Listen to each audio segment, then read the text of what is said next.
आप देख रहे हैं स्ट्रीट मेल टीवी। हमारे देश का हर युवा विदेश जाके पढ़ना चाहता है, मगर हर किसी के लिए संभव नहीं हो पाता।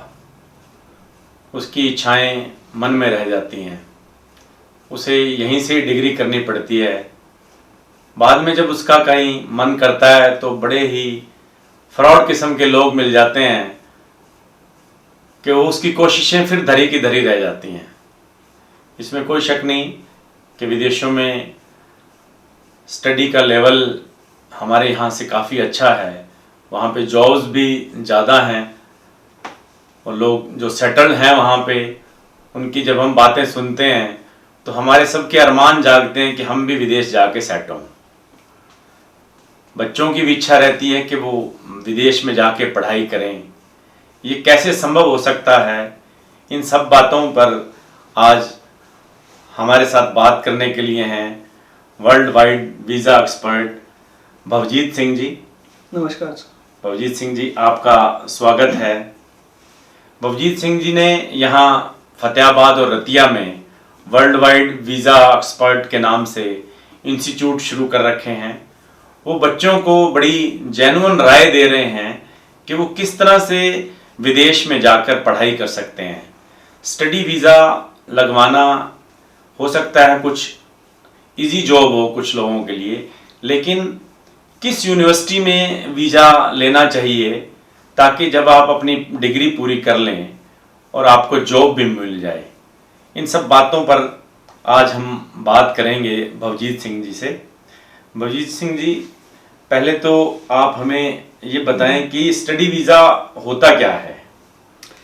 सर, सबसे पहले thank you for giving me opportunity today. We are discussing very important topic कि ये स्टडी वीज़ा क्या है। आपने जैसे शुरुआत की कि लोग काफ़ी फ्रॉड के चक्करों में पड़ जाते हैं, तो आज हम इन बातों को लेके काफ़ी डिटेल में डिस्कशन करेंगे। जो स्टडी वीज़ा है वो हमारे लिए वीज़ा होता है बच्चों के लिए जिन बच्चों की यहाँ पे एजुकेशन पूरी हो जाती है। पूरी का मतलब कि जैसे 12th की है, जिसने बीकॉम किया है या मास्टर्स किया है और वो फर्दर हायर स्टडी के लिए अब्रॉड जाना चाहते हैं, तो उसके लिए स्टडी वीज़ा को हम यूनिवर्सिटीज़ में एडमिशन करवाते हैं, फॉरेन यूनिवर्सिटीज़ में। उसके बाद एम्बेसी के थ्रू उनका वीज़ा स्टैंप होता है जिसको हम बोलते हैं स्टडी वीज़ा, कि they are going for the study purpose. और जिन लोगों ने स्टडी वीज़ा लगवाना है उनके लिए बेसिक रिक्वायरमेंट क्या है, कितनी उनको एजुकेशन चाहिए, क्या क्या जो इंस्टीट्यूट हैं वो क्या क्या चाहते हैं कि वो क्या क्लियर कर रखा हो उसने। हाँ जी सर, जो स्टडी वीज़ा की रिक्वायरमेंट है it varies from country to country. For example अगर हम कनाडा की बात करें तो अगर बच्चे ने जैसे +2 किया है तो उसके लिए 2 ऑप्शंस होती हैं, या तो वो बैचलर्स के लिए जा सकता है या फिर अंडर ग्रेजुएट डिप्लोमा के लिए जा सकता है। 55% प्लस हैं तो उसको यूजी डिप्लोमा मिल जाता है जिसको हम अंडर ग्रेजुएट डिप्लोमा बोलते हैं, और 2 साल की स्टडी के बाद उसको 3 साल का पोस्ट स्टडी वर्क परमिट मिलता है। अब रिक्वायरमेंट क्या है यहाँ की, आइल्स उसको करना पड़ता है ओवरऑल 6.5, नॉट लेस देन 6। तो उसका जो उस कंट्री 6.5 बैंड बोलते हैं इसको। हाँ, IELTS 6.5 band overall, no band less than 6 का मतलब reading, writing, listening and speaking में 6 से कम नहीं होना चाहिए। तो उसकी फाइल SDS कैटेगरी में लग जाती है, that is students direct stream. इसमें बच्चे के वीज़ा चांसेस बहुत हाई होते हैं, जिसको हम ऑलमोस्ट बोल सकते हैं कि 95% प्लस चांसेस होते हैं। तो ऐसे ही ऑस्ट्रेलिया की अलग रिक्वायरमेंट है, वहाँ पे हम PT बच्चे को बोल सकते हैं कि कर सकते हैं।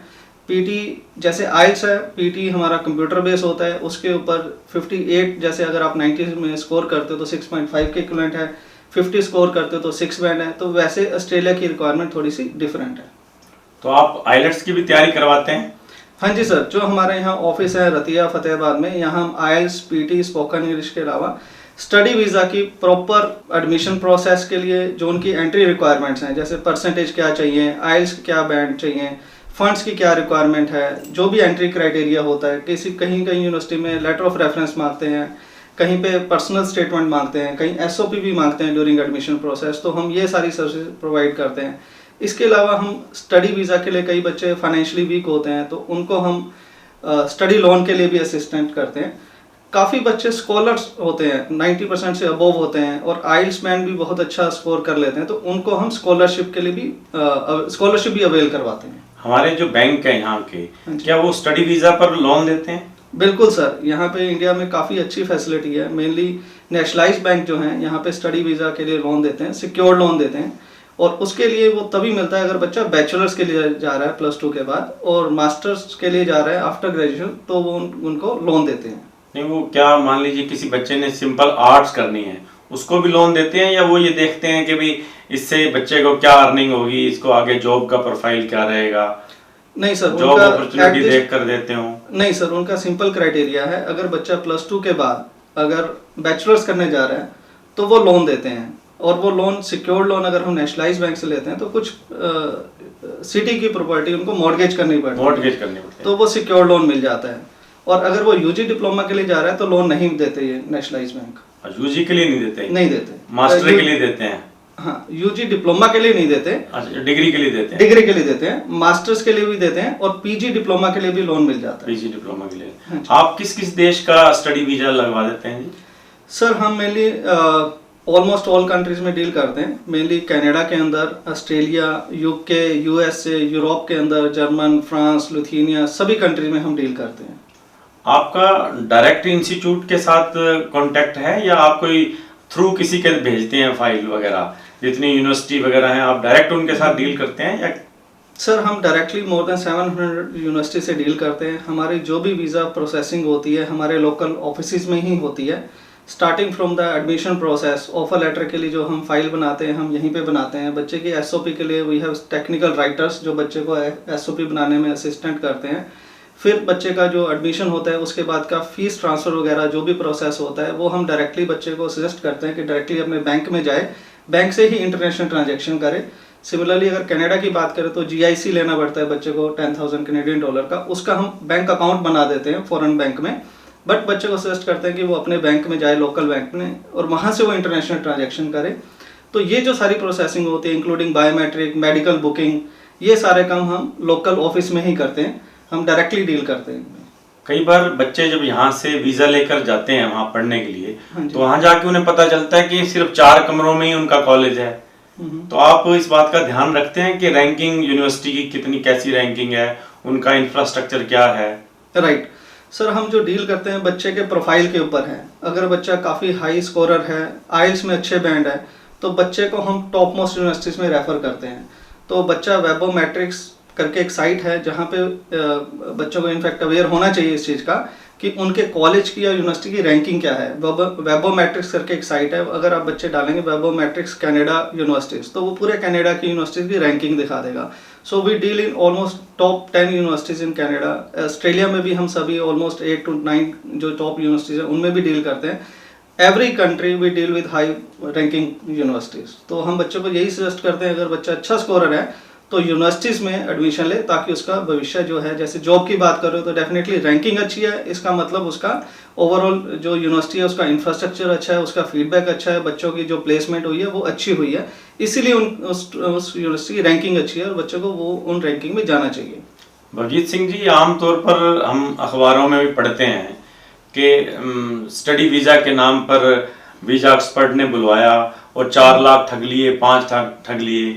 वो एक बच्चा जो जाना चाह रहा है वो कैसे तय करे कि जिससे मैं बात कर रहा हूँ, जिससे मैं डील कर रहा हूँ, वो जेन्युइन आदमी है?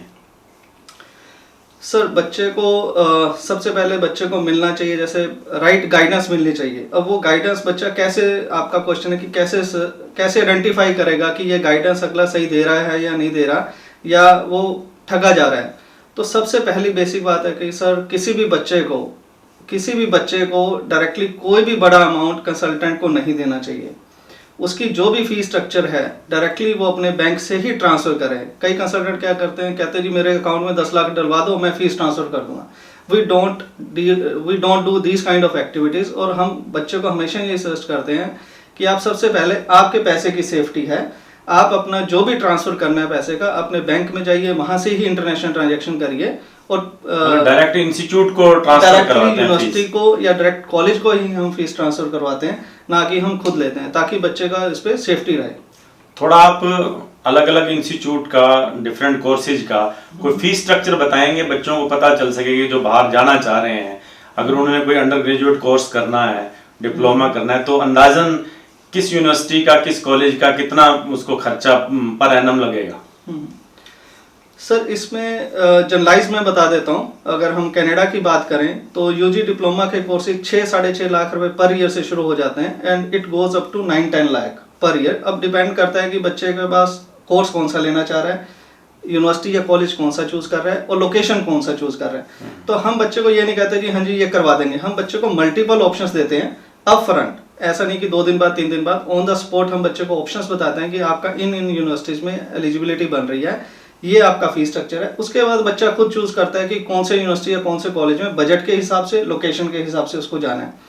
अगर हम बैचलर्स की बात करें, कुछ बच्चे बैचलर्स ऑफ साइंस या बैचलर ऑफ कंप्यूटर्स करना चाहते हैं या नर्सिंग के कोर्सेज करना चाहते हैं, बैचलर्स जो 4 ईयर प्रोग्राम होते हैं वहाँ पे, तो उसकी फीस 10-11 लाख से शुरू होकर 17-18 लाख तक जाती है। अगेन इट डिपेंड्स उनके कोर्स के ऊपर, यूनिवर्सिटी की लोकेशन के ऊपर और स्टूडेंट के कोर्स प्रेफरेंस के ऊपर।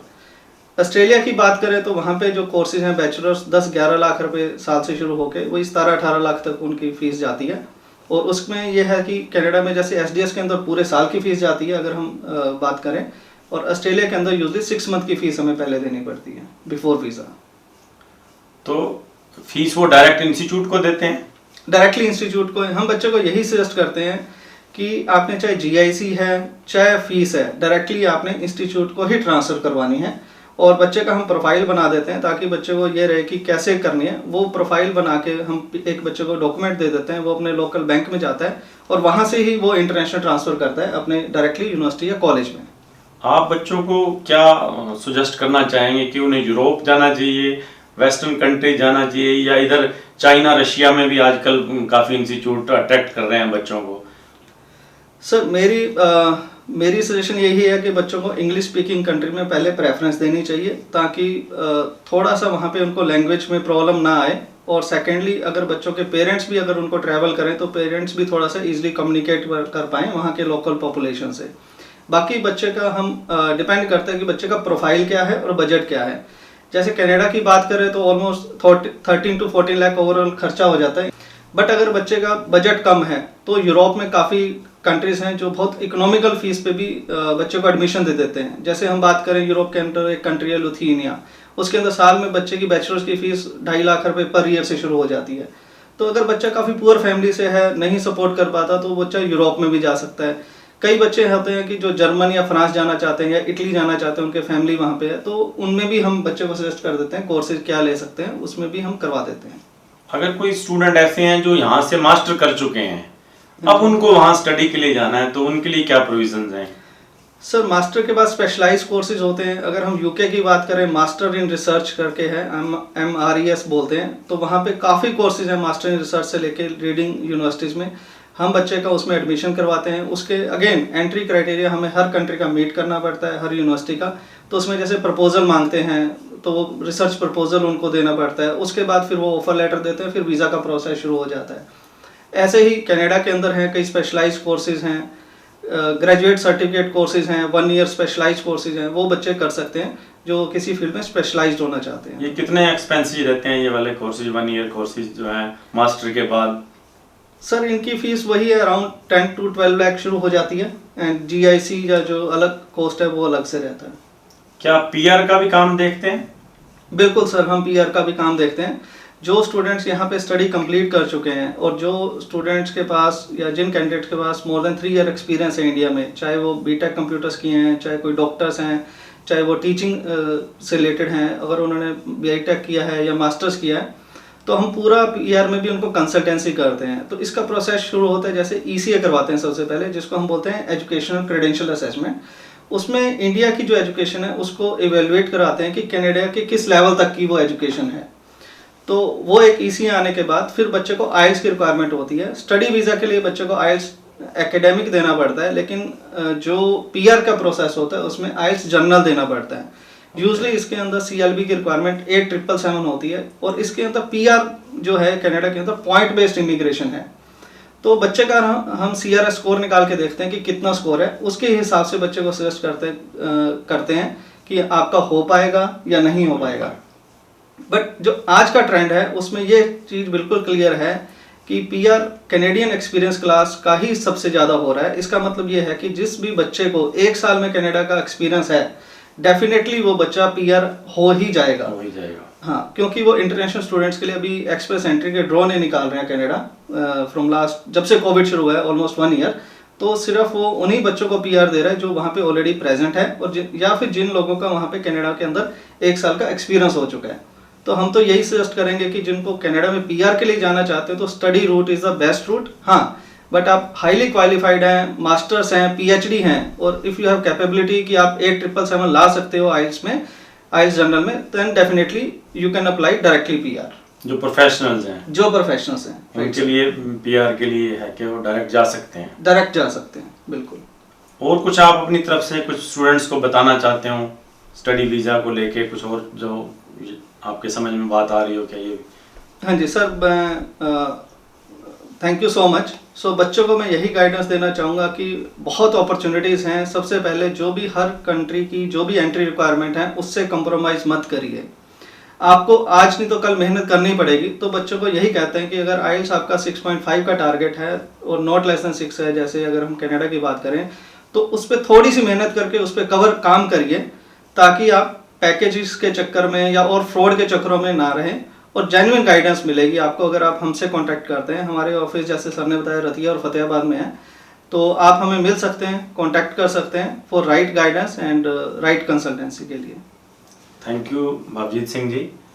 आज आप बच्चों को ये काफ़ी चीज़ें क्लियर हो गई होंगी कि उनको कहाँ कहाँ का स्टडी वीज़ा मिल सकता है और स्टडी वीज़ा के लिए बेसिक रिक्वायरमेंट्स क्या हैं। जैसे सर ने बताया कि आप कंप्रोमाइज़ मत कीजिए, मेहनत कीजिए। इसमें कोई शक नहीं है कि मेहनत का कोई सब्स्टिट्यूट नहीं है। आप अगर मेहनत करके जो बेसिक रिक्वायरमेंट है उनको क्लियर करके जाएंगे तो निसंदेह वहाँ पर आपके लिए जॉब अपॉर्चुनिटी भी रहेंगी और आपको वहाँ पे पढ़ाई के साथ साथ वर्क आवर भी मिलेंगे। ऐसा आज उन्होंने बताया और आपको ये बताया कि किस देश में स्टडी पर कितना खर्च आता है और कहाँ कहाँ पे अच्छी रैंकिंग की यूनिवर्सिटीज़ हैं, किस देश में किस सब्जेक्ट पर आपको जाना चाहिए, प्रोफेशनल्स के लिए पीआर की क्या क्या सुविधाएं हैं। मुझे लगता है कि आज उन्होंने इस कंसेप्ट को काफ़ी क्लियर कर दिया है ताकि बच्चे किसी भी फ्रॉड में ना आएँ, किसी बंदे को, ऐसे आदमी को पैसे ना दे बैठें जिसको कोई नॉलेज नहीं है। वो सिर्फ आपको लालच देकर, विदेश भेजने का लालच देकर आपको फंसा रहा है। आप जाकर अपने नेट पे गूगल करके अच्छे से उस यूनिवर्सिटी के बारे में पता करें। एक बात उन्होंने बड़ी अलग से ख़ास बात कही है कि आप किसी भी एजेंट को पैसे मत दें, आप डायरेक्ट अपने बैंक के थ्रू इंस्टीट्यूट को पैसे भेजें। ये बड़े अच्छे आज उन्होंने सुझाव दिए। हमें उम्मीद है कि आपके लिए बड़े बेनिफिशियल रहेंगे, ताकि आप अगर विदेश जाना चाहते हैं तो इस सब बातों को ध्यान में रख के अपना फैसला लें। आप स्टेटमेंट टीवी के साथ बने रहें। यूट्यूब पर जाकर स्टेटमेंट टीवी को सब्सक्राइब करना, फेसबुक पर जाकर स्टेटमेंट पेज को लाइक करना ना भूलें। आप सबका नमस्कार। फिर मिलेंगे नई सूचनाओं के साथ। नमस्कार।